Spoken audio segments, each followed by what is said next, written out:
Hi everybody, this is Holly over at Hot Humble Pie. Welcome if you're new, and a big warm hello to my subscribers. I love you guys so much. Today I'm bringing you 4 more gorgeous farmhouse DIYs, 2 Dollar Trees, 1 thrift makeover, and 1 garage find.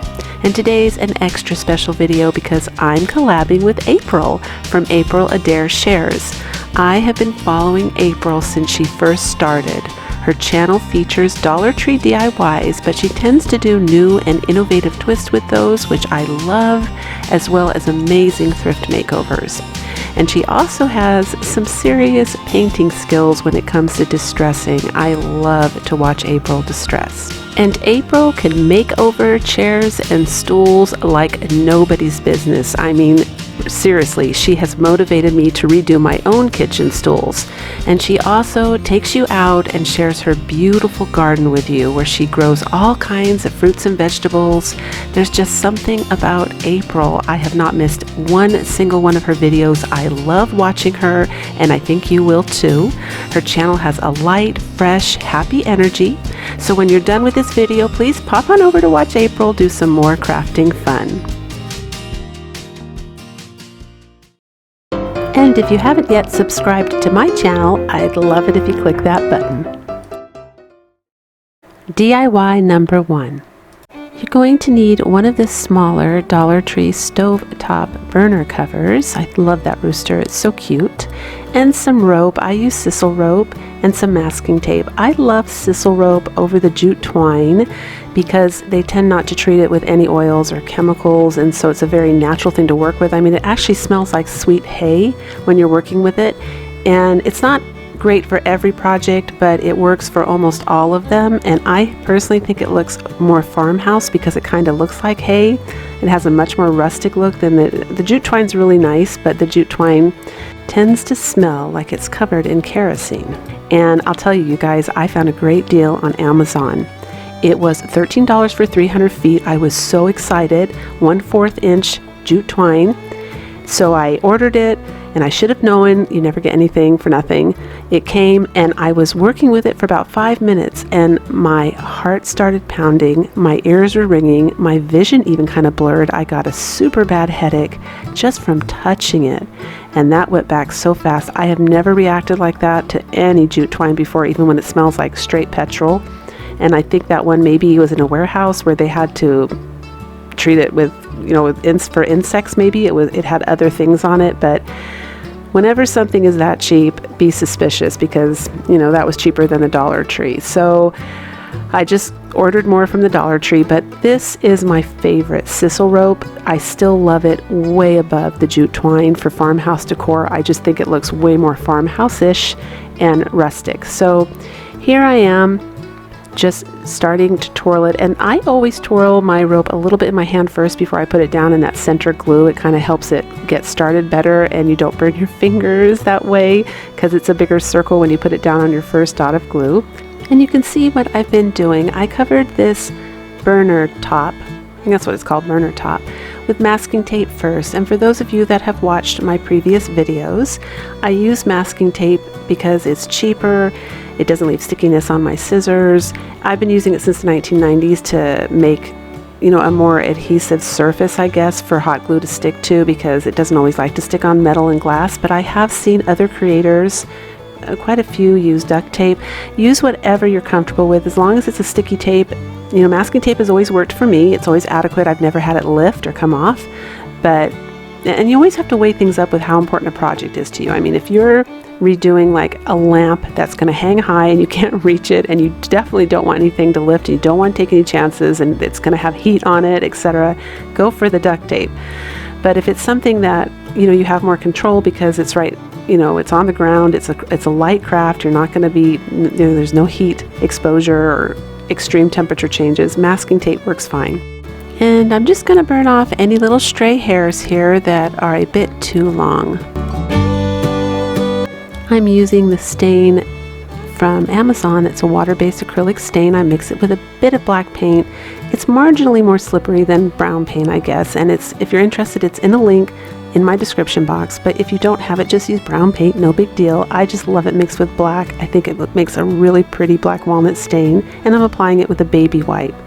Now at first I think I just need 3 legs. I end up making 4 legs, and I'm using a wood called lath, L-A-T-H. It's $1.12 for 8 feet, so it's equal to 3 packages of those 3 rulers that you get at the Dollar Tree, which would cost you $3. And it's just as easy to drive up to a home improvement store, especially now with curbside pickup. They cut it for you ahead of time. You open your trunk, they dump it in. It's actually easier than the Dollar Tree, and the wood looks much more authentic and expensive.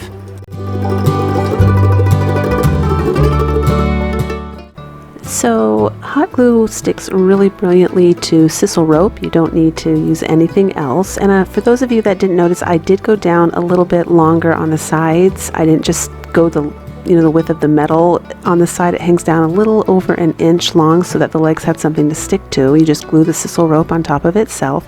I made this little cute stool for those of you that were totally in love with my wooden farmhouse chair that I made in a previous video, but maybe cutting up all that wood was a little bit too much for you, or you didn't have wood but you still wanted that cuteness in your house. And here it is, and it's totally cute. Again, functions like a 2-tier tray or a little shelf. You can put it on a tabletop, at the bottom of a fireplace mantle, in a corner, anywhere you want farmhouse charm. Totally cute. DIY number 2. And these little guys were 50 cents. They were 50% off. They were $1 originally, but I got them for 50 cents. I'm giving it 1 coat of my Holly Humble chalk paint. Now it's not plaster of Paris or baking soda. If you're interested in making it, it's super cheap and easy. The link is at the end of this video as well as below in my description box. But I read that the 1980s and 1990s vintage farmhouse look is coming back, which includes little ducks and quilts. And just keep your eye out, you guys, because this is now on the rise, coming back again for the farmhouse look. And so when I saw these, I got really excited. I grabbed them up, and I'm just edging them now with a little bit of the apple barrel paint in the color Burnt Umber to age and distress them.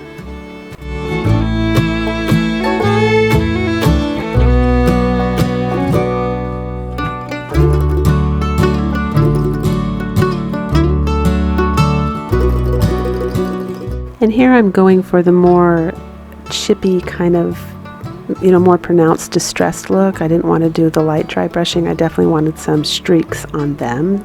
I guess I was trying in a way to give the illusion of feathers as well, and it adds dimension.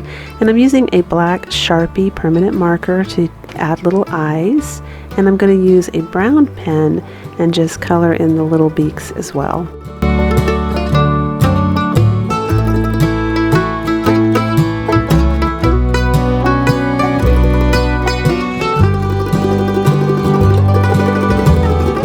So these are just some words I did in my word processing program using the font Skinny. It's a free font that you can download if you Google free farmhouse fonts. Boy, that's a lot of alliteration. Free farmhouse fonts. But you come up with one that's called the Skinny, and it's, I think, a Ray Dunn inspired one. And I'm just going to write Home Sweet Home. And I'm using carbon paper. It's one of my favorite ways to transfer. And thinking about hanging this on my front door as an all year round wreath holder, because I can decorate those little ducks for each season. I'm not sure about Christmas. Maybe Christmas. Maybe those could be partridges in a pear tree. What do you guys think? Can I get away with those being partridges? I'm not sure. But I just thought it would be kind of neat to have an all year round wreath holder, or I could hang little jars with flowers off of them. I mean, it just gives me a lot of different options there on my front door. And I thought that would be fun. Tell me what you guys think. All year round wreath holder or an indoor decor piece. Just using a black painter marker, which is below in my description box as well. And here it is, you guys. So cute. I mean, look how I've already hung things on it. So I was just thinking it's so versatile for the front door. You can hang all kinds of things on it. It would be super cute and sweet. I love this, and I'm just glad I found it because, like I said, the vintage look is coming back, and I got lucky.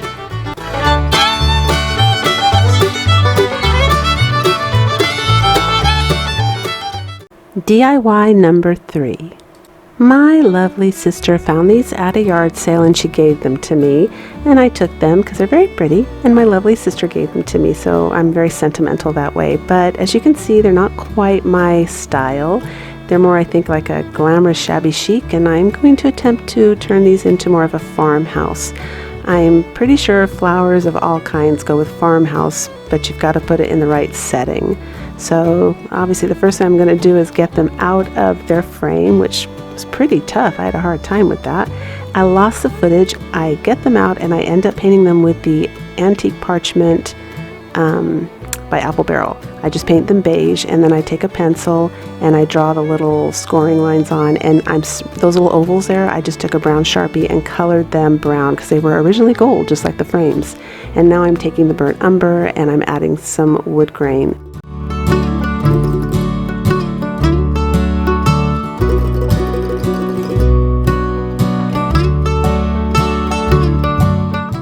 I step back and look at it and I realize that it still looks a little too clean and new to be a rustic farmhouse, so I take out my baby wipe and I'm just going to add subtle shadows here and there so it looks a little bit more, authentic, like wood, and a little bit older, so it looks nice and rustic.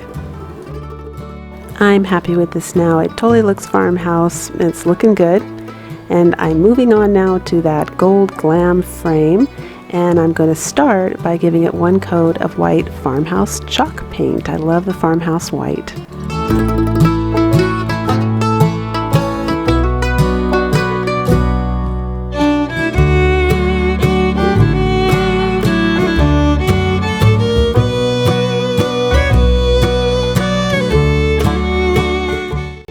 Since I made it darker, I realized that the scoring lines now have disappeared. So I grab one of my colored pencils in a dark gray. It's almost black. It's like a really super dark charcoal gray, and I redo the little scoring lines.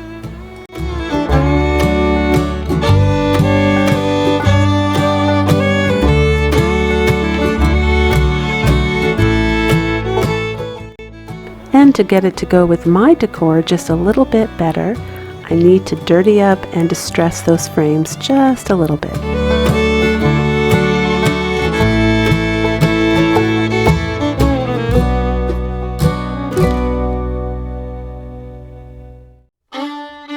And here they are, and I think they are an absolute success. They totally go with my bathroom decor. They're in my bathroom, super cute next to my farmhouse door little bathroom cabinet. I absolutely love these.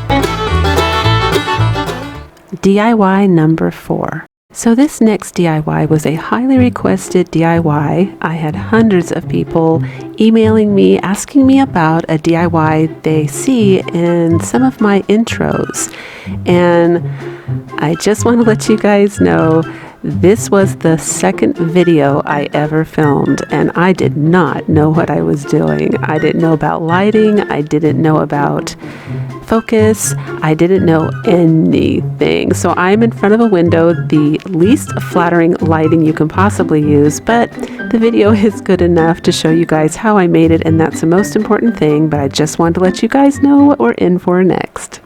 You're going to need a heart shape. I obviously used a Dollar Tree one, but you can make one of your own. And then you're going to cut out some poster board in a heart shape, and you're going to need a Dollar Tree mop as well. And I'm just cutting that mop and gluing it, as you see, directly down on the heart shape. And I did draw with a ruler across there with a line, as you guys noticed, because you're only going to glue it down to that line. And then you're going to need to tape it in place so it doesn't move. So I'm just going to go ahead and tape it in place because we're going to be trimming it after we flip it over about 1 inch below the poster board heart. So you have like a little fringe there.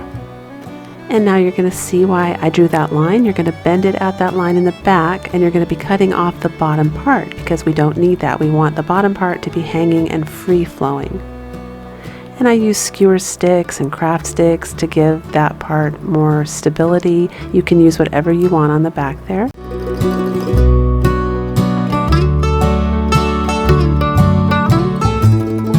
And I'm going to use some white chalk paint, which is actually just the cheapest white chalk paint I could find at Walmart. This is around the time where I decide I have to figure out how to make chalk paint because I am not paying for Waverly. It's too expensive, not at the rate that I use it. It makes crafting not fun for me because it becomes too expensive, and I'm not happy with the cheap one. So here I'm using Apple Barrel Territorial Beige. I'm going for an ombre effect with this. I saw something on Pinterest that inspired me in pink colors, and I'm just making this a neutral color. Well, I'm doing it totally different. That was on paper, but I'm doing this with the mop thread, and I'm taking the color a little bit below the back poster board.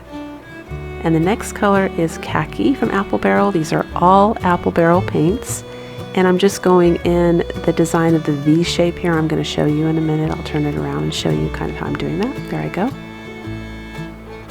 And the very last color I'm going to use is the Antique Parchment, believe it or not, and I'm going to tip all of the tips in the Antique Parchment.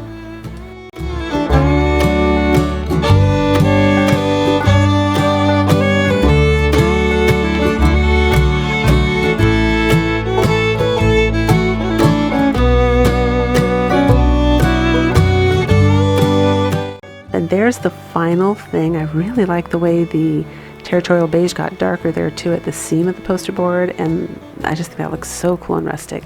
And I didn't show it, but I paint my beads with a third coat of Apple Barrel paint in the color Antique Parchment. I don't want them to be bright white.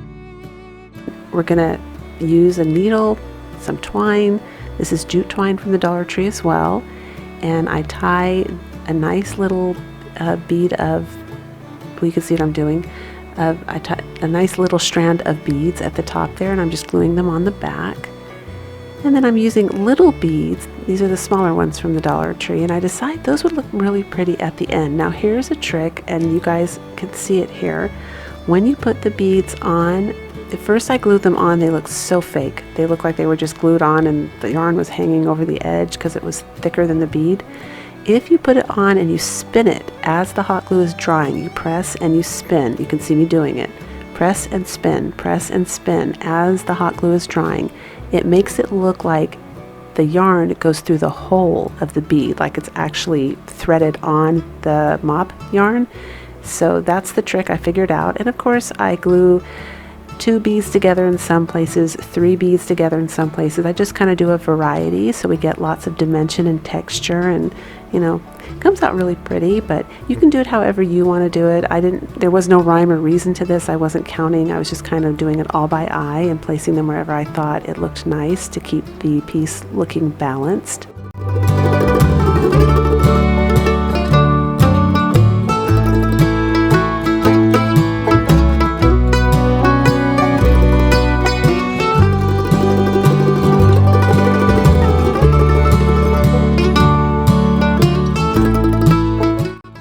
I decide the top is a little bit more rough looking than I want, so I edge it with some of the solid mop thread as well. I make a couple tassels because I think that looks so cute. This is kind of boho farmhouse for sure. But there's the final thing, you guys. There it is, and that's how I made it, and I hope you enjoyed it. I love this. A big warm thank you to April for doing this collab with me. And if you like what you saw, don't forget to give me a big thumbs up. And of course, until the next video, breathe deep, fret not, and do things that make you happy.